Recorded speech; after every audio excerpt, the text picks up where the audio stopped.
For this is my body, which will be given up for you.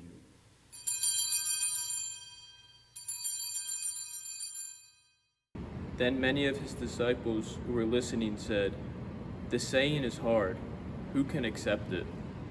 As a result of this, many of his disciples returned to their former way of life and no longer accompanied him.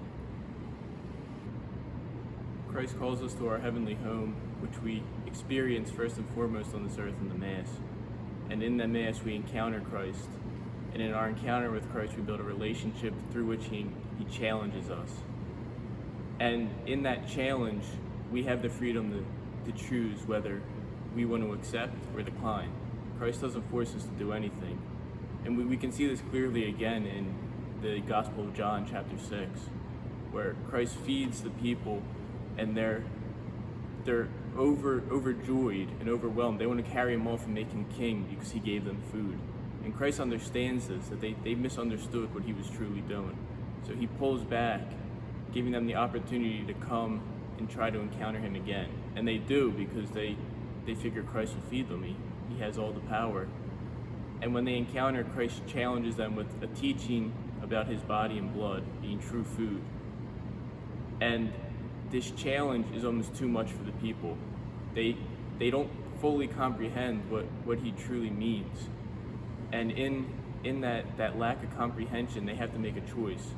Do they stay with Christ and try to go deeper to understand more, or do they pull back and go home? And sadly, many of them pull back and go home because, and I quote, "the teaching is too hard." And that line always strikes me, because how often in my life is that true? And I'm sure it's the same with everyone, that once the going gets hard, we pull back and we go home. We don't do that extra step to stay with Christ. And just because something is hard doesn't mean that we should leave, especially when it's a relationship with Christ. For us to fully comprehend all the things that go on at Mass and the true gift that we have in our hands in the Eucharist, our minds can't fully wrap our head around it, and that's where faith comes in. And for a lot of people, they lack the faith to understand, not to understand, but to go deeper in their understanding. And that's all Christ ever asks. He doesn't want us to know the answers. It's not a test. We're not in school. Mass isn't just some requirement. It's an opportunity for us to encounter Christ, so that when that tough question comes in our life, we can understand that our only choice is to run to him, not from him.